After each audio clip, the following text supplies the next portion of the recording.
Ya, Assalamualaikum warahmatullahi wabarakatuh dan selamat malam Tribuners. Senang sekali rasanya kita berjumpa lagi bersama saya Kinan Aulia. Kita kembali dalam program Ngopi malam ini.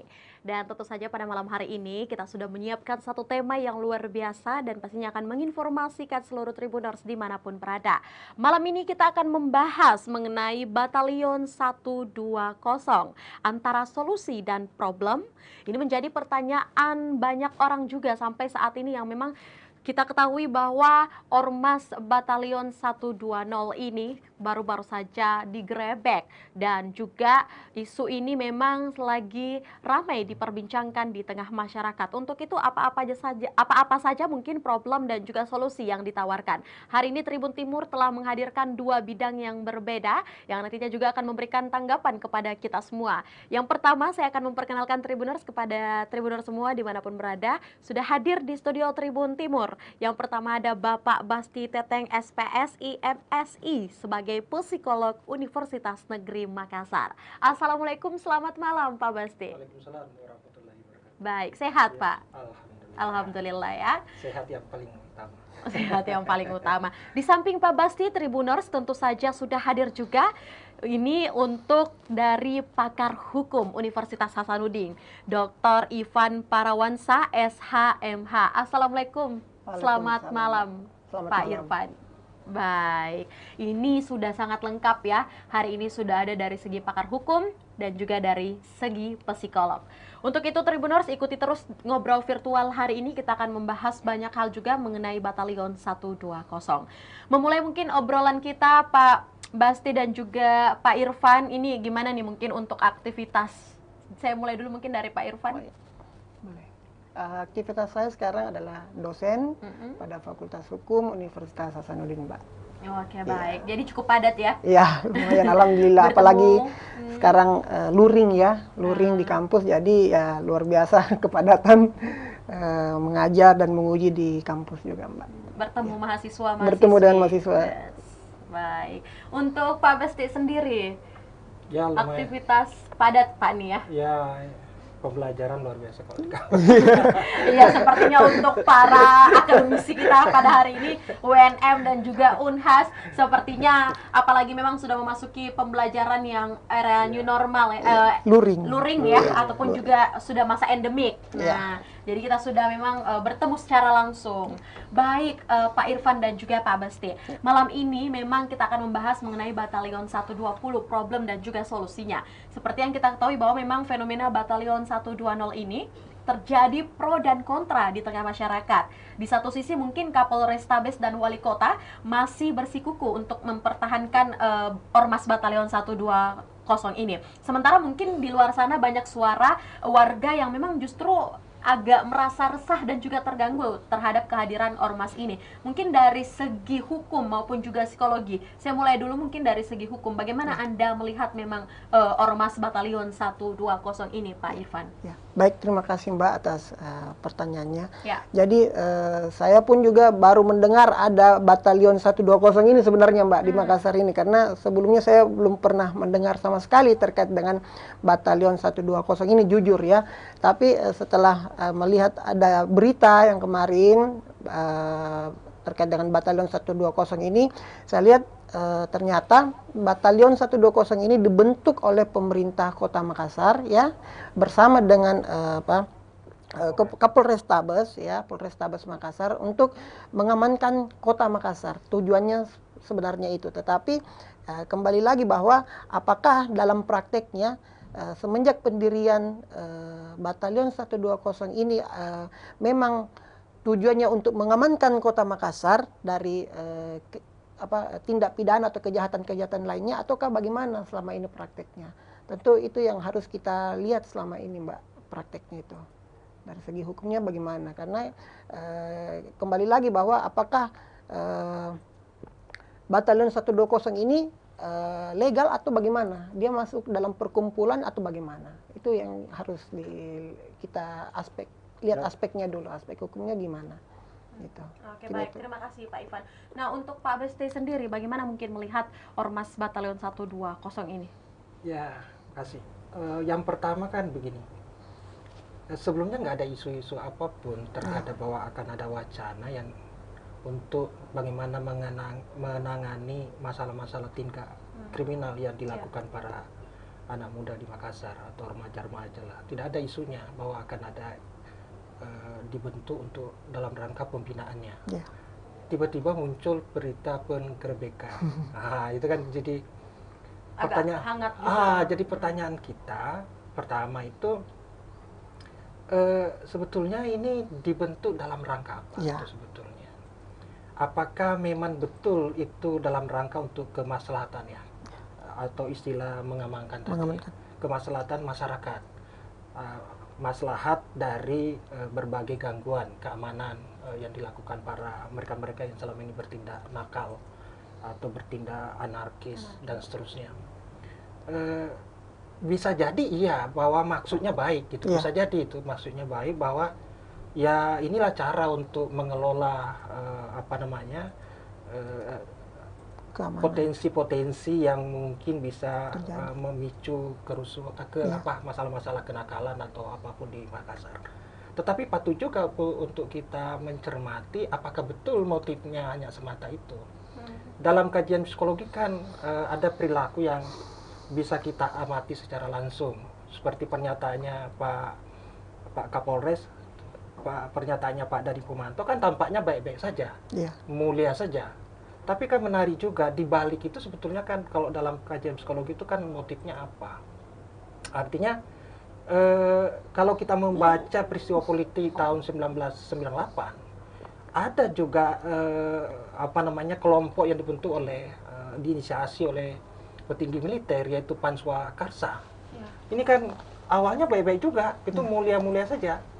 Tetapi kemudian prakteknya adalah dia digunakan untuk membendung, untuk melawan kelompok-kelompok anti pemerintah waktu itu yang demonstrasi. Akhirnya kan peristiwa Semanggi terjadi. Jadi patut juga kita mempertanyakan sebetulnya apa motif di balik ini gitu loh. Apakah sungguh-sungguh itu tujuannya mulia atau justru ada agenda-agenda tertentu, ada kepentingan-kepentingan politik tertentu sebagaimana dulu Panswakasa dibentuk. Nah, kepentingan politik yang saya maksud itu adalah kalau dibentuk kelompok seperti itu, bisa jadi bahwa dia bisa digunakan untuk sebagai kelompok perlawanan terhadap kelompok-kelompok yang seberangan dengan pemerintah atau pembentuk batalion itu. Jadi dia bisa menjadi alat teror, Ya. gitu loh. Alat teror, dan itu terjadi di Panswakarsa. Nah, saya mengingatkan bahwa kalau itu yang dilakukan, kita nggak tahu itu. Tetapi kalau itu motifnya, maka ini bisa menciptakan konflik horizontal masyarakat. Jadi justru sebetulnya dia menjadi alat politik juga ke depan. Apalagi menjelang pemilu pilkada itu kan bisa menjadi alat juga. Aksi-aksi mahasiswa bisa jadi, kalau terjadi kerusuhan-kerusuhan, dia menjadi alat sesuatu yang bisa menciptakan stigma. Ini kan persoalannya di situ. Jadi belajar dari masa lalu dan belajar dari praktek-praktek yang semua yang diinisiasi oleh militer atau polisi atau pemerintah, yang tujuan-tujuan itu kan sebetulnya buat saya itu menarik untuk disingkap apa sebetulnya di situ. Karena itu saya mengusulkan sebetulnya untuk mencegah konflik lebih lebih jauh lagi. Yang pertama ya tentu harus dibentuk tim investigasi yang melibatkan masyarakat sipil, mengaudit, menginvestigasi ini secara independen supaya kita tahu sebetulnya siapa di balik ini, apa motifnya, dan aksi-aksinya selama ini bagaimana. Ya. Kan bisa jadi dilaporkan bahwa mereka mengumpulkan senjata. Kita tidak pernah menginvestigasi misalnya para remaja-remaja yang dikumpulkan itu mereka selama ini pernah enggak itu beraktivitas apa saja, di dalam kontrol apa saja, apakah ada kendali tertentu atau ada dan sebagainya. Kita nggak tahu. Sehingga buat saya ini menarik dicermati dari sisi itu, gitu. Supaya kedepannya ini tidak malah tambah bermasalah persoalannya, gitu. Itu saya kira pertanyaan juga ya. pastinya. Kalau alasannya misalnya mengatakan bahwa ini kan dalam rangka pembinaan, mewadahi. saya kira pertama yang penting dilakukan sebetulnya ya kalau benar pembinaan, tapi kan harus ada transparansi dulu. Transparansi bahwa ini sungguh-sungguh. Ini kan diam-diam tiba-tiba ada lembaganya, ada ormasnya. Kan mesti ada transparansi dulu. ada diskusi dulu ke segenap ahli, mungkin tokoh masyarakat, mungkin kalangan akademisi, urgensinya, kepentingannya, maksud baiknya. Jadi ada semacam sosialisasi, ada diskusi publik, supaya benar-benar mendapatkan masukan dari berbagai pihak. Ini kan tidak. Jadi mestinya apa namanya? Ya kalau ada niat baik, mestinya kan itu dulu. Ya. Nah, tapi cara-cara lain kan sebetulnya bisa tanpa membentuk itu. Sebetulnya bisa jadi dilakukan itu sebenarnya kalau misalnya Dani Pemantau di Makassar itu kan ada anak lorong itu. Ya. Jadi pembinaan remaja, anak-anak yang bermasalah itu kan bisa berbasis lorong. Kalau tidak cukup Makassar karena potensinya ada di Maros, ada di Goa, kan bisa ekspansif, memperluas gagasan anak lorong. Itu satu, berbasis RT RW, berbasis kelurahan. Jadi ada kontrol, ada pengawasan, ada pembinaan yang juga keterlibatannya masyarakat setempat. Gagasannya itu gagasan yang tidak hanya gagasan dari pemerintah daerah, Betul. gagasan dari Kapolrestabes. Apalagi yang diam-diam, mestinya terbuka, diberi masukan. Nah ini kan tidak. Nah saya setuju ada pembinaannya, tetapi bentuknya gimana? Saya sih pribadi kan, misalnya kalau tadi itu saya bisa memperkuat gagasan anak lorong, itu aja yang dibuka. Bagaimana modelnya? Libatkan akademisi, libatkan psikolog, libatkan ahli-ahli pembinaan remaja. Iya. Kan ada itu. Ini diam-diam tuh. Maksudnya apa? Maka layak kita curigai sebagai tindakan yang memang dibuat untuk melakukan tindakan-tindakan yang sifatnya menghalangi perbedaan pendapat, menghalangi pendapat-pendapat yang berseberangan. Nah kita nggak tahu kalau diinvestigasi, jangan-jangan misalnya kerusuhan baru-baru ini misalnya kalau dilakukan mahasiswa itu ada siapa itu di balik itu? Kan menarik juga. Bukan berarti saya menuduh, tidak. Tetapi cara-cara seperti ini kan sejak lama, sejak saya mahasiswa udah saya lihat berbagai praktek yang dilakukan oleh pihak keamanan untuk membuat stigma terhadap berbagai gerakan-gerakan yang pendapat-pendapat yang berbeda dari masyarakat. Itu persoalannya. Tentu saja menjadi pertanyaan besar Ya. juga, apa dasar dan motif Ya. dari dibentuknya Batalion 120 ini sehingga menarik kesimpulan, memberikan wadah ataupun juga pembinaan yang seperti apa. Nanti kita akan lanjutkan lagi bersama Dr. Besti. Pak Besti, kita lanjutkan lagi kepada Dr. Ivan. Nah, Dr. Ivan mungkin melihat ataupun juga mendengarkan, mengamati opini yang disampaikan oleh Pak Besti ini sendiri. Bagaimana Anda melihat dari segi hukum? Kalau saya melihat dari segi hukum batalion ini, yang saya ingin konfirmasi dulu adalah apakah batalion 120 ini legal atau tidak? Belum terdaftar. Nah, Itu katanya. itu katanya belum terdaftar ya. Saya juga baca di berita bahwa Batalion 120 ini tidak terdaftar sama sekali katanya gitu. Nah, itu berarti sudah terjawab satu. Yang kedua, bagaimana sih prakteknya selama ini dijalankan di lapangan ini Batalion 120 ini, apakah memang tujuannya itu tadi mewadahi atau misalnya membina atau misalnya mengamankan ataukah bagaimana? Iya. Jangan sampai nanti malah membuat resah masyarakat yang ada di Faktanya sekitar. iya. Faktanya iya. Faktanya sebenarnya iya katanya ya. Polisi. Persoalan pentingnya, ini kan juga tidak ada koordinasi antara atas ke bawah. Iya, tidak ada Kepolisian iya dari kepolisian Kapolres betul. ke bawah, Ke bawah, itu. iya. Pemerintah daerah, Dani Muanto ke itu ke bawah-bawah itu nggak ada. Iya. Katanya sih ada diskusi dengan DPR. Tapi kan mestinya Tidak transparan juga.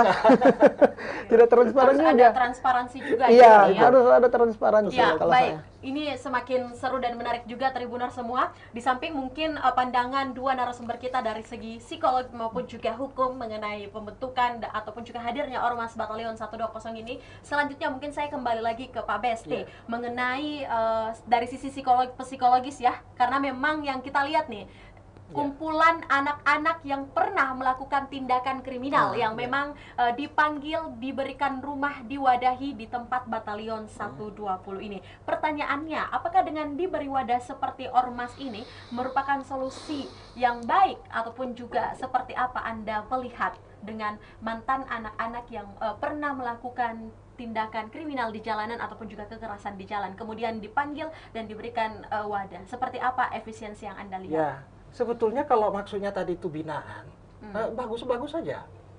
Tetapi kan gini, kalau kita membina anak remaja, kan kompleks psikologisnya banyak. Persoalan-persoalan yang melataraki banyak. Artinya, ini sekali lagi, kalau mau bentuk, itu kan libatkan ahli pembinaan. kalau militer membina, dibina apa kira-kira? Suruh baris berbaris. Kalau apa disuruh kumpulkan senjata gitu aja pembinaannya.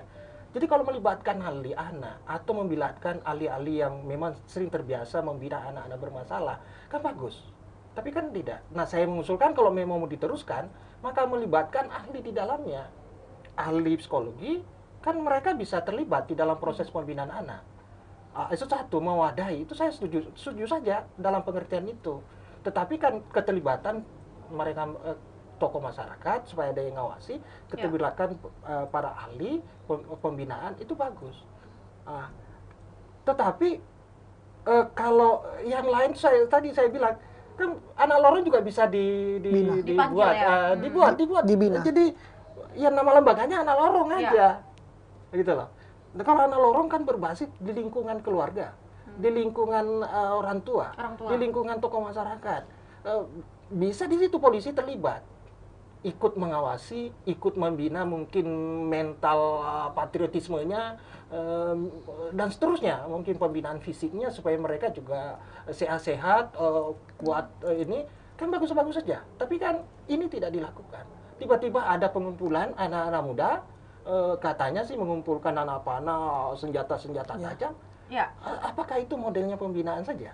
Kalau cukup itu, saya kira selama ini kan mestinya dilakukan adalah setiap tindakan-tindakan selama ini itu mestinya kan ada punishment yang tinggi. Kalau polisi selama ini itu aktif, mestinya itu tidak terjadi seperti itu.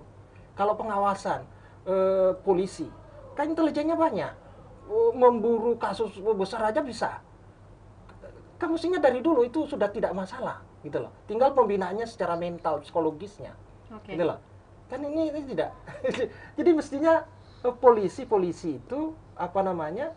Ya tidak sekedar hanya mengumpulkan senjata, senjata tajam, anak panah dan seterusnya, lalu melokalisasi. Buat saya tidak setuju. Bangkai ini berpotensi disalahgunakan saja, seperti banyak pengalaman-pengalaman masa lalu yang diinisiasi oleh militer maupun polisi, bahkan pemerintah daerah. Selalu ada kepentingan-kepentingan politik yang buat saya tidak menarik. Gitu. Baik, terima kasih Pak Besti. Nah, mungkin melanjutkan lagi, Dr. Irfan bisa ditambahkan juga dengan satu pertanyaan yang menarik juga, di mana Pak Kapolres juga menyebut jika Batalion 120 ini diperlukan untuk merangkul remaja pelaku kriminal. Dari sisi hukum bagaimana? Kalau merangkul remaja dari sisi kriminal itu kan sebenarnya bagus-bagus juga sebenarnya. Kalau dari segi hukumnya juga, karena untuk memberikan apa namanya pencegahan kembali untuk melakukan tindak pidana yang lain, begitu. Nah, tetapi ya kembali lagi bahwa prakteknya selama ini bagaimana, karena yang kedapatan kemarin itu kan banyak sekali senjata tajam, Pak, ya, banyak senjata tajam juga. Nah, apakah laporan masyarakat katanya resah atau bagaimana ya? Ini tentu menjadi PR bahwa harusnya pemerintah Kota Makassar ya bersama dengan Polrestabes dan DPR tentu harus duduk bersama-sama terkait dengan pembentukan legalitas dari Batalion 120 ini, dan juga harusnya lebih transparan lagi dari batalion ini. Apa sih apa namanya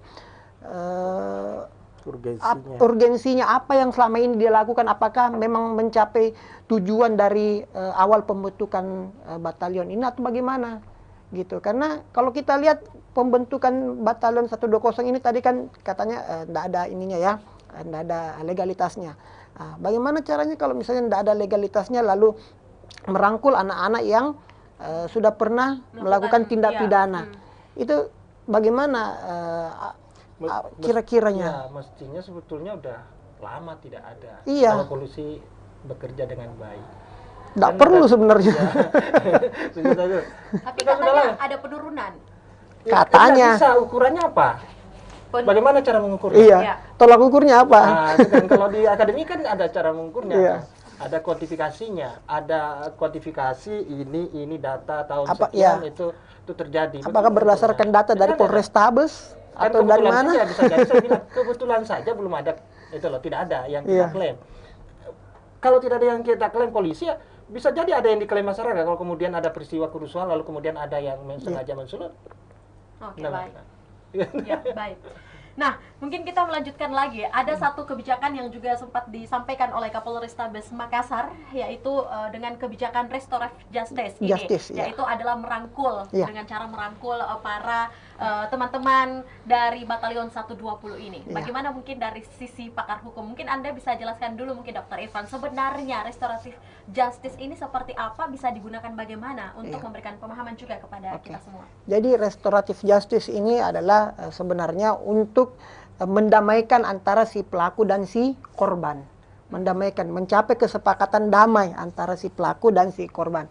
Itu berdasarkan pada ada perjanya dan ada juga perkapnya, Perkapolri.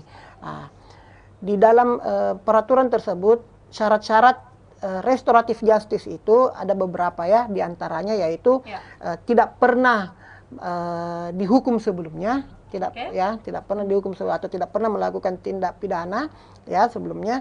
Yang kedua, nilai kerugiannya itu di bawah nilai kerugiannya itu di maksimal 2.500.000.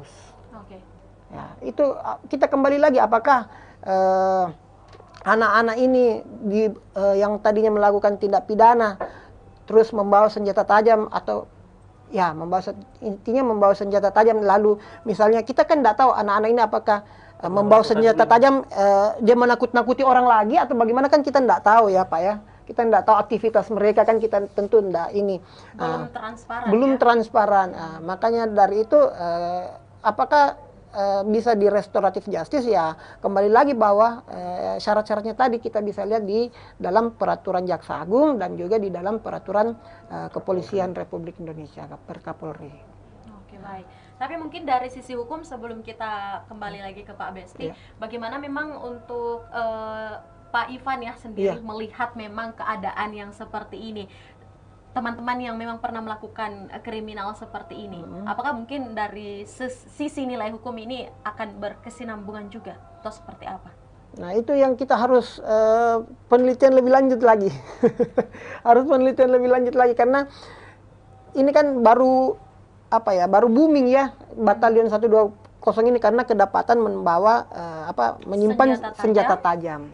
Menguasai senjata tajam, padahal kan di dalam mereka katanya disuruh mengumpulkan. Iya, disuruh mengumpulkan katanya. Saya juga baca seperti itu.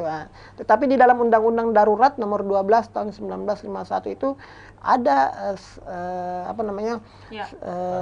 pasalnya di dalam bahwa setiap orang yang dilarang menguasai dan lain-lain sebagainya itu ada ancaman hukumannya. Tetapi diatur kembali di dalam peraturan kalau saya nggak salah peraturan Kapolri ya tahun 2015 kalau saya nggak salah, itu bahwa warga sipil ya boleh menguasai senjata tajam dengan izin. Dengan izin? Iya, harus ada izinnya terlebih dahulu. Nah, jadi kalau misalnya seperti Pak Basti misalnya ingin menguasai senjata tajam dalam bentuk senjata api misalnya, boleh menguasai, boleh memiliki, tetapi harus ada izinnya terlebih dahulu. Dan harus memang terampil dalam menggunakan senjata tajam itu, khususnya senjata api. Seperti itu. Memang ada peraturannya yang mengatur itu. Oke, baik, terima kasih Pak Ivan. Ada pertanyaan yang menarik juga Tribuners, lantas mungkin dari hasil diskusi kita pada segmen pertama ini terkait Ormas Batalion 120 ini yang memang memiliki latar belakang anak-anak yang memang pernah melakukan tindak kekerasan ya. Bagaimana mungkin seharusnya anak-anak ini dibina? Untuk itu nanti kita akan minta pandangan dari sisi psikologi dan juga hukum. Jadi jangan kemana-mana Tribuners, kita akan kembali seusai jeda berikut dalam Ngobrol Virtual malam ini.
Ya, baik Tribuners, kembali lagi bersama saya Kinan Aulia. Kita kembali dalam Ngopi malam ini. Dan tentu saja kita masih bersama kedua narasumber kita, ada Pak Ivan dan juga Pak Besti yang setia menemani kita sampai di segmen kedua ini.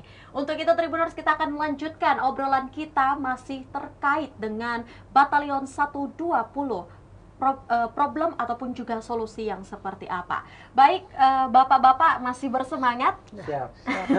Semangat ya.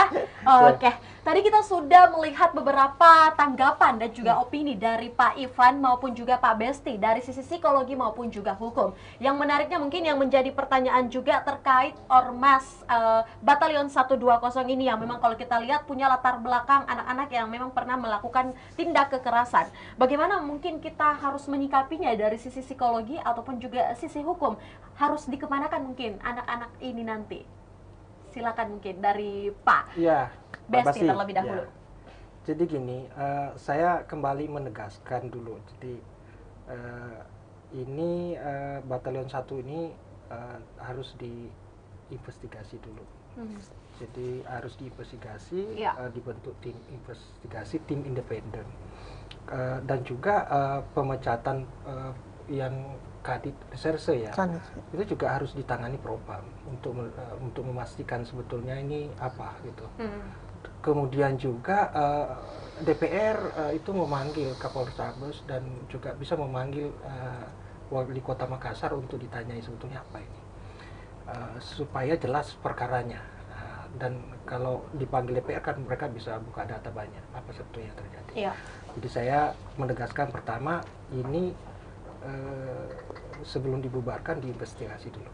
Ya, jadi urgensinya di situ. Nah, terhadap anak-anak itu saya kira tadi saya sudah menegaskan bahwa sebetulnya ada berbagai cara ya untuk menangani anak-anak bermasalah. Gitu. Ada banyak. Jadi pembinaan-pembinaannya itu bisa berbasis tadi itu lorong, bisa berbasis anak-anak kan dekat dengan lingkungan ibadah, tempat ibadah, bisa berbasis itu.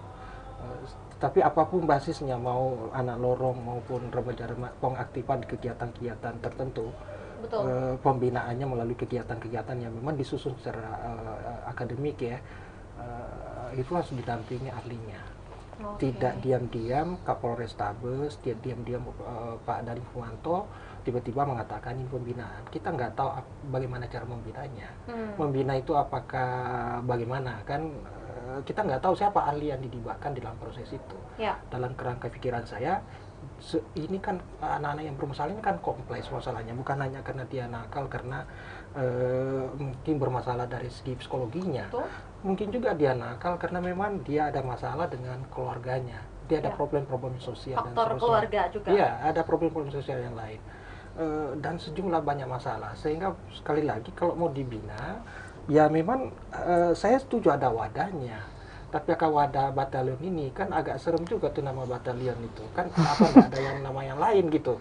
Batalion ini kan bernada sebuah, kalau saya bayangkan tuh dulu itu ada Coko Nuri, ada ini kan batalion kayak gitu. Jadi kayak berat Pak ya? memang ya itu istilah yang tidak soft ya, tidak humanis ya, bukan wadah yang memang beridentifikasi dengan hal-hal yang pembinaan. Nah, itu jadi saya setuju bahwa mereka dibina. Saya saya sebagai seorang sarjana psikologi tentu setuju untuk lakukan pembinaan. Di kami itu sebetulnya ada kelompok-kelompok juga yang kami bina. Ada kelompok-kelompok remaja, ada kelompok-kelompok yang mereka orang tuanya itu ada problem, ada broken home. Ini kan mereka kita bina. Ada anak-anak yang putus sekolah, mereka bermasalah. Mereka bukan hanya mereka diajari untuk bagaimana mengelola emosi, menghadapi stres, berbagai masalah, tapi mereka diberi keterampilan untuk bagaimana dia bisa mandiri, hidup mandiri. Bukan diajari, kami tidak ajari berbisnis, tapi bagaimana bisa berpikir keluar dari solusi ketika ada masalah-masalah problem itu. Ada banyak. Jadi sebetulnya kalau pemerintah daerah mau membina serius, ayo fakultas kami di psikologi itu siap dilibatkan gitu. Tapi kalau memang serius, tapi kalau tidak, ini sekedar untuk gaya atau sekedar untuk nuansa-nuansa tertentu, ya kami nggak bisa memastikan bahwa pemerintah daerah itu serius itu. Ini kan kalau untuk kepentingan politik, saya kira ya kami nggak berurusan secara langsung gitu. Jadi ada banyak yang bisa dilakukan. ada banyak yang bisa dilakukan, tetapi intinya ada transparansi, ada pola pembinaannya jelas, siapa yang terlibat, siapa yang mengawasi, dan siapa yang mengawasi.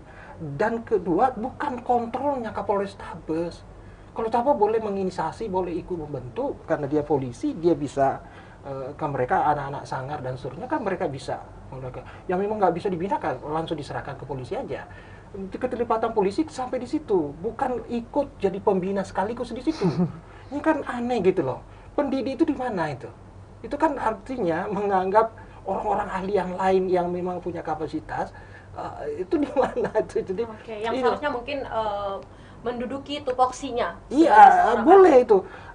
Inisiasinya saya setuju, tapi jangan berhenti di situ tuh. Itu hanya seolah-olah pembinaannya dalam konsep sekolah pembina itu apa sih? Apa yang dibina dulu? Mental, psikologisnya, keterampilan dia untuk hidup mandiri kah? Kemampuan mengelola dia masalah-masalah hidupnya dia untuk sadar dan seterusnya. Kalau sekedar disuruh mengumpulkan senjata cukup kah? Gitu. Lalu beri dia tempat sekretariat, bagaimana siapa yang mengawasi setiap hari di sana? Mungkin itu sebabnya masyarakat di sekitar itu resah. Karena mereka berkumpul, justru mereka bisa jadi itu kemana-mana. Siapa yang kasih makan? Siapa yang ngawasi dia? Siapa yang kasih makan sehari-hari di sana? Siapa yang ada di sana mengajari apa? Itu loh. Yang ceramai atau yang mendampingi siapa? Nggak tahu. Apa polisi? Polisi punya keterbatasan dalam proses pembinaan remaja kan? Ya. Itu loh. Jadi banyak sekali persoalannya. Jadi layalah pantas kalau kita mencurigai di balik ini ada apa gitu loh. Jadi sebelum dibubarkan, buat saya diinvestigasi baik-baik. Ini nggak boleh terulang. Sudah cukup banyak bukti di mana kelompok-kelompok dia diinisiasi oleh pemerintah, polisi khususnya dan militer, itu selalu ada kecenderungannya yang memang terkesan membenturkan antara masyarakat. Jadi kelompok-kelompok masyarakat dibentuk sebagai alat itu loh, berbenturan gitu loh. Ini kan berkedok pembinaan, tapi faktanya ada banyak kasus.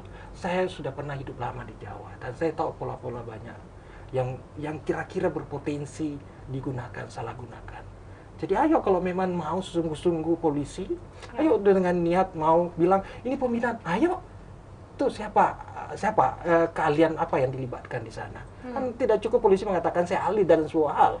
Keamanan iya, proses pembinaannya apa ahli? Apa yang harus dibekali mereka?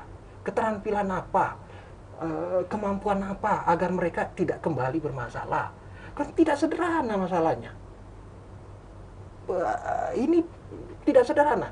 Jadi kalau serius, ayo transparansi, ayo diskusi baik-baik dengan pakar, libatkan tokoh masyarakat.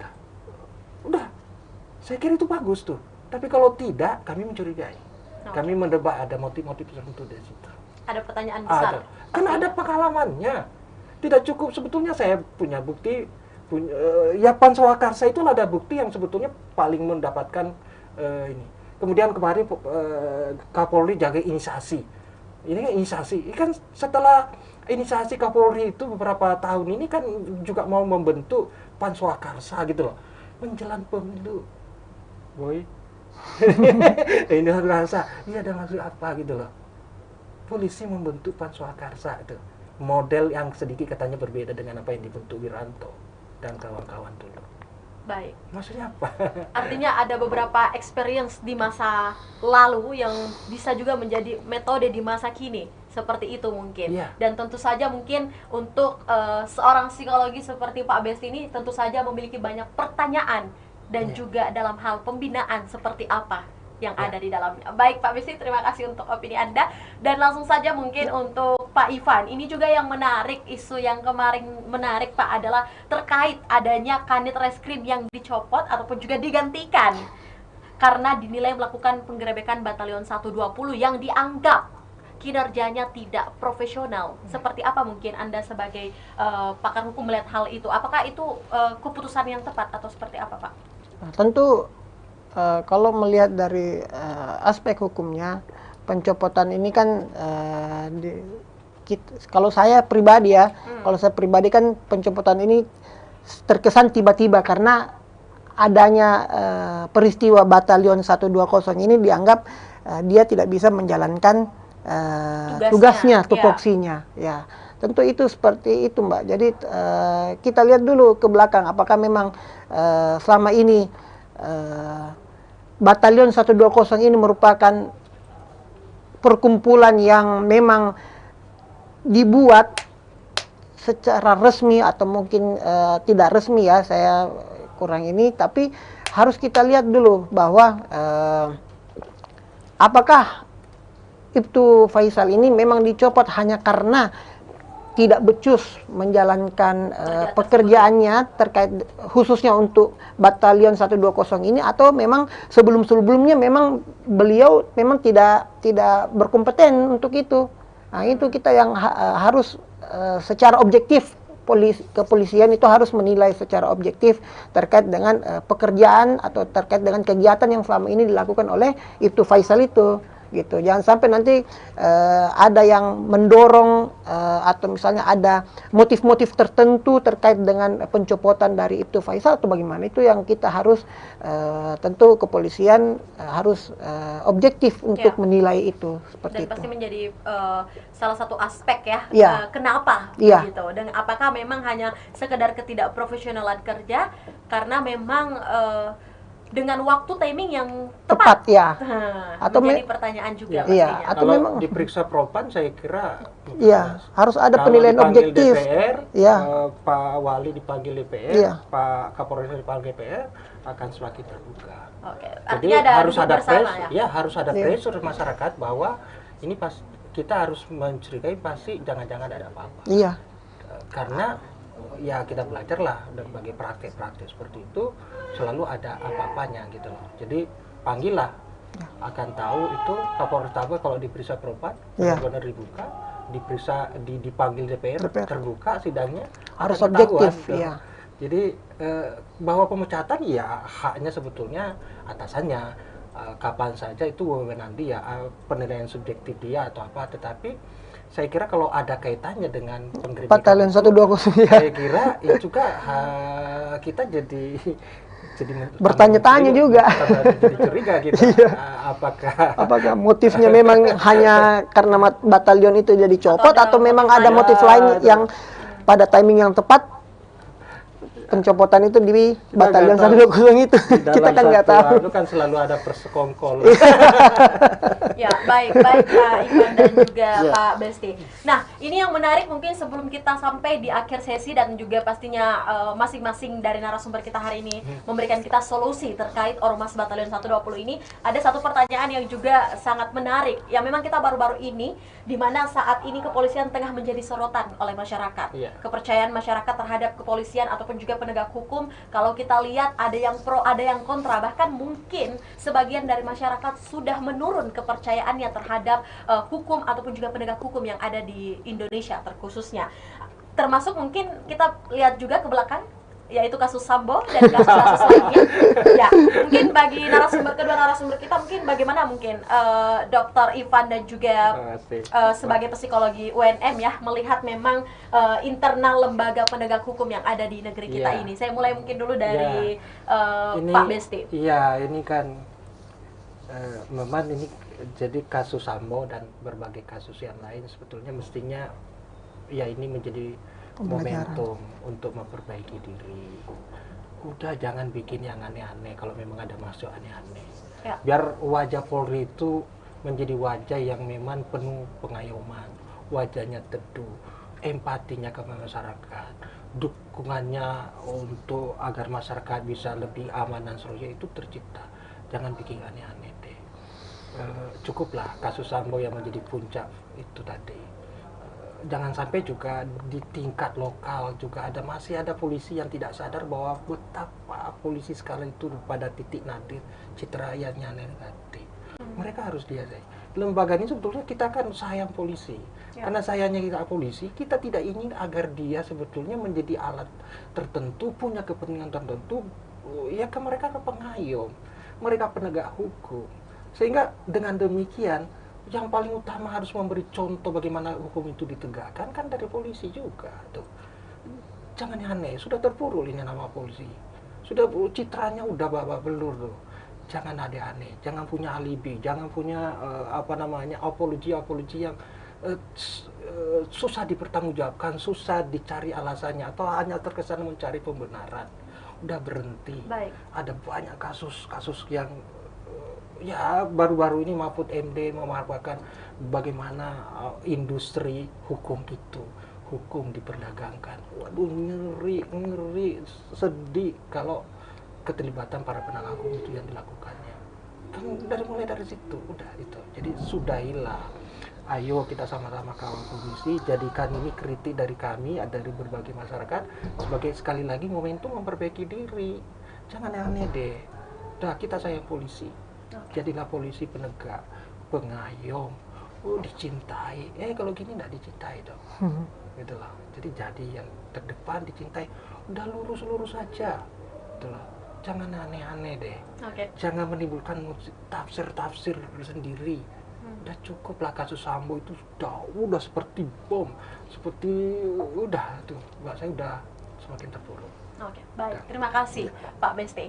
Nah, ini mungkin untuk Pak Ivan nih, apalagi sebagai akademisi yang memang mempelajari hukum, sampai juga saat ini sebagai pendidik untuk mata kuliah hukum itu sendiri. Bagaimana Anda memang melihat internal kepolisian ya, internal penegak hukum, sampai saat ini terkait dengan berbagai kasus-kasus yang kemarin yang memang sempat menurunkan citra polisi di mata masyarakat, juga kepercayaan masyarakat terhadap polisi. Ini juga ada pro dan kontra.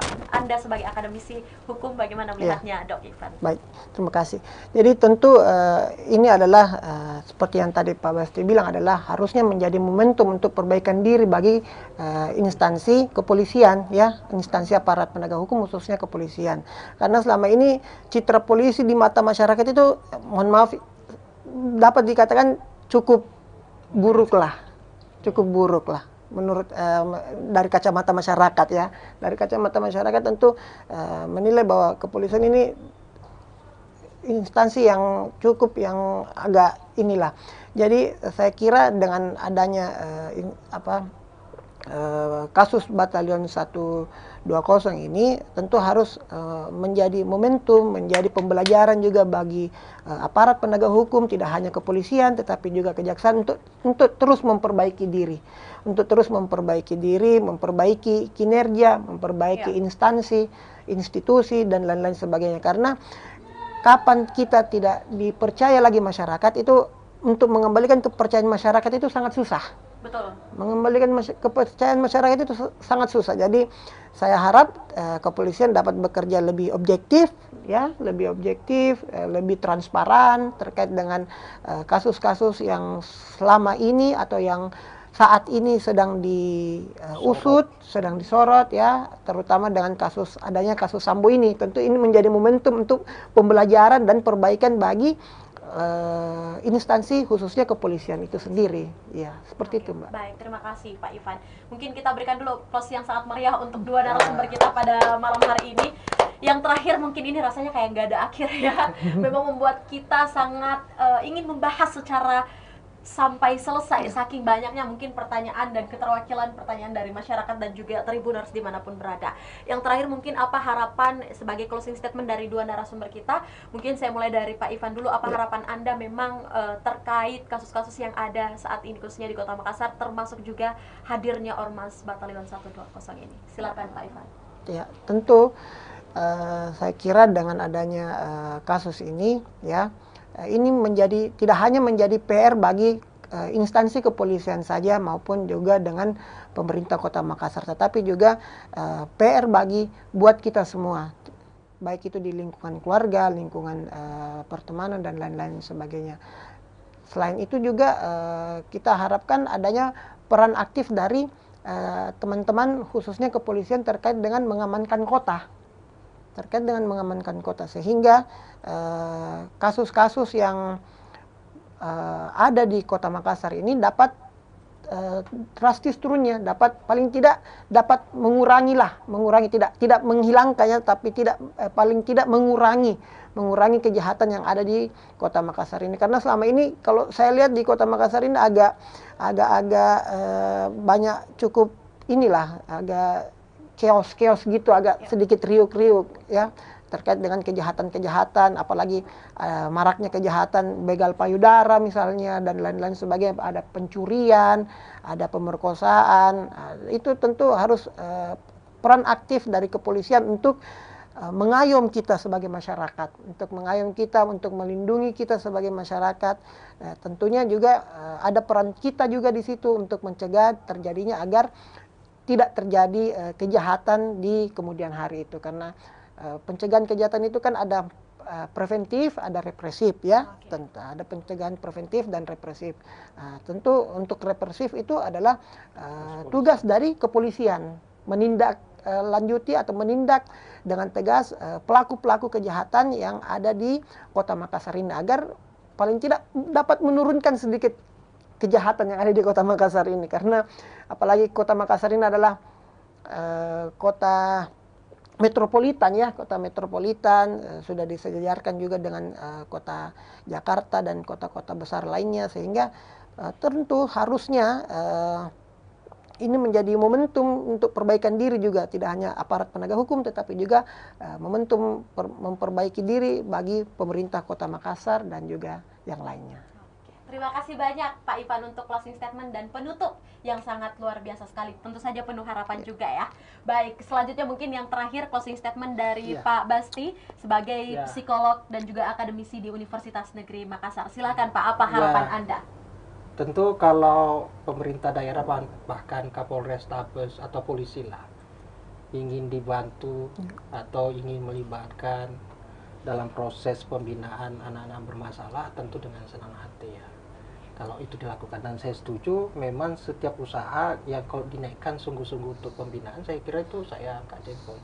Karena kita semua prihatin dengan tingkat kenakalan ya, tingkat kriminal yang dilakukan para anak-anak itu, kita semua prihatin. Tentu kita senang kalau ada inisiasi ya dari itu, tapi ini harus sungguh-sungguh, harus jelas apa yang dilakukan ya, model pembinaannya seperti apa.